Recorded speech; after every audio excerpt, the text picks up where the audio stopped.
Welcome back. This is Gordon Mann with the coverage of the 2015 Division III Women's Basketball Championship. Well, every year we do our All-Americans and our Player of the Year selections, and sometimes it's very difficult. You have to pour through a lot of stats. You have to look at how players participate in the postseason. Sometimes it's not hard at all, and this year was one of those times in which Sydney Moss was a very easy selection for us. Second time in a row that she is our National Player of the Year, and a kind of a unique journey from last year's award to this year's award. So first, congratulations. Thank you. Second, I think this year's story sort of starts with the end of last year. You're playing at Whitman in the Elite Eight, and you get hurt. What specifically first? What was the injury? Yeah, I tore my ACL in my right knee and a little bit of meniscus. Okay. And had you had an injury like that in high school, or was that a recurring injury or first time? No, this is the first time. I've had a few, ankle tweaks, but other than that, that was, big injury. Yeah. And so then what is the rehabilitation process? I imagine there's some surgery in there, and then what? Yeah, surgery, and then just lay in bed. There's a thing called a CPM machine where it kind of bends your knee for you. Oh. Trying to build the quad and calf muscle back. It was tough, but I had Katie Kitchens tore her knee and Devin Beasley tore hers, so they kind of guided me through it a little bit, and then just did rehab for 6 months before I got back, and then I did some after I got back to playing. So, Coach, what's your role during the rehab process? Push. And it wasn't real hard because Sydney's a very motivated young lady, and she wanted to get back. She wanted to compete for Thomas More again this year, and so she knew that she had to work hard, and she was actually cleared about probably a week before practice started.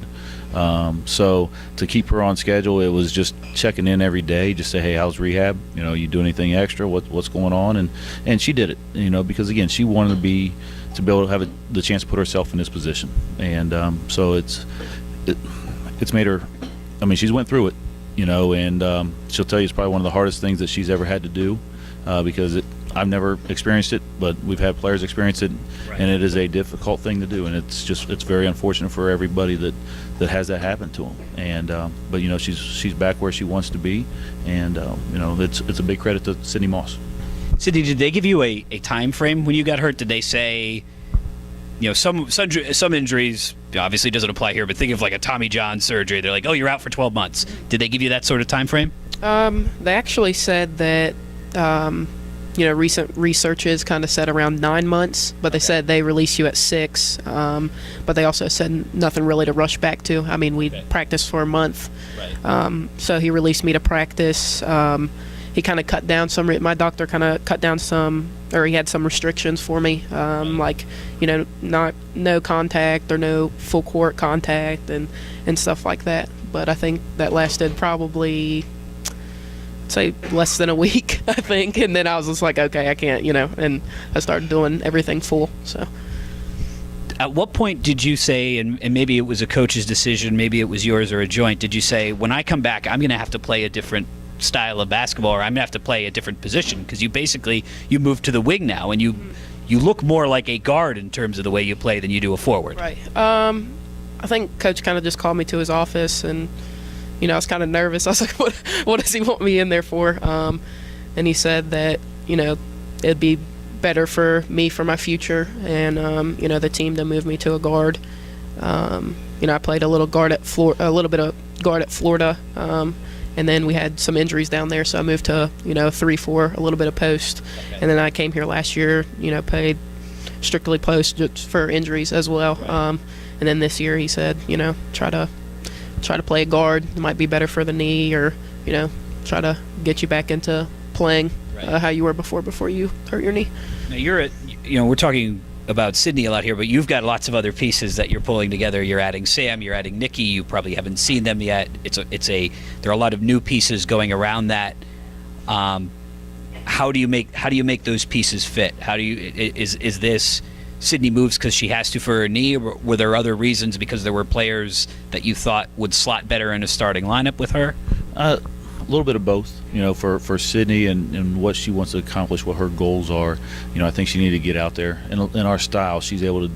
Even last year, she was able to play out on the perimeter some, but not full time, not like it was this year. So, you know, we want to get her out there so she can work on those skills, continue to develop that part of it, and then, yeah, the pieces, Nikki Kieran, incoming freshman, Sam Cady transferring in, Kaylee Bush transferring in, some other post players, Kirsten Paul that was injured last year, healthy now.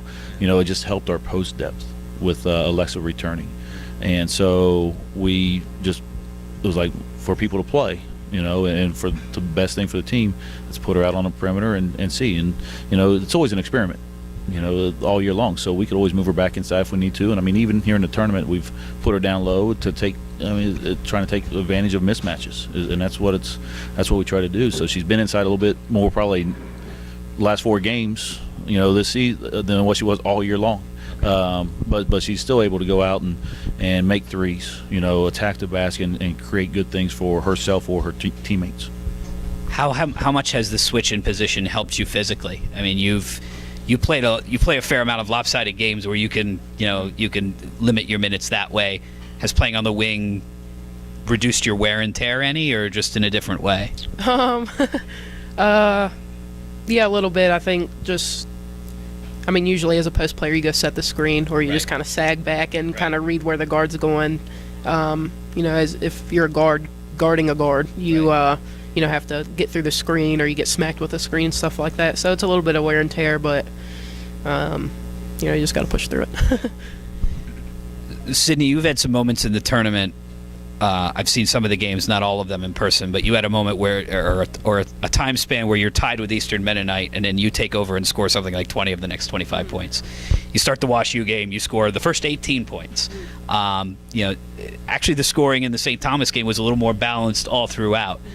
But you have the ability, obviously, to score from almost any angle. You can shoot the three. You have that post background.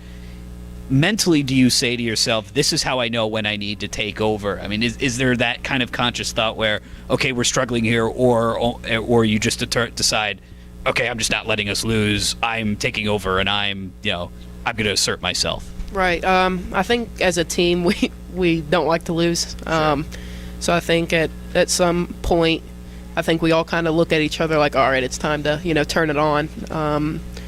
The beginning of I want to say Eastern Mennonite game, drove in, kicked it out to Abby, I think, and she hit a 3 to start the half, or I can't remember what game it was, but I think we kind of just clicked, like, okay, it's kind of time to turn it on. Right. So I think, if I can score, it's nice, but if not, I try to find some teammates that are open. I think we all kind of get that look in our eyes, like, okay, it's time to step it up. Well, Sydney's being very modest, and that's fine, but you have a player here who scores over 30 points per game in the tournament. Sydney, as we're recording this, is 6 points away from, I don't know if you knew this, but 6 points away from the tournament record. If you didn't, now you know. Not that there's any pressure to come out and hit 3 threes right away, although that'd be pretty cool. Do you, as a coach, when you have that special kind of ultimate weapon, is there a point in the game where you say to yourself, or you say to Sydney, okay, time for her to take over? She's a smart player, number one, and she knows. And that's, really the Wash U game was very unlike Sid. Usually she likes to get her teammates involved, so she's passing, and then all of a sudden now she'll say, okay, that's enough. It's time for me to take over and score, or make a pass for a layup, But for her to come out and hit the score her first 18 was very uncharacteristic, and pretty cool. But you know what? Everything was in the flow of the offense. Right. Everything was in the flow of what we're doing, so you can't complain about it. And usually, do I have to say anything to her? No. Yeah. I mean, she knows. That's why I said she's a smart player. She understands it, and it is. These guys don't like to lose. I mean, they're so darn competitive that in practice they get after each other. It's they yell at each other for having nails too long because they don't want scratches all over themselves.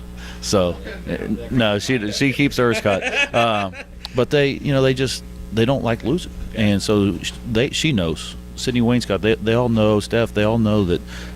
Okay, let's go to Sid for a little bit, and then Sid gets on one of those rolls, and it's just keep feeding her, and then if, they start double teaming her. Sid's gonna find somebody.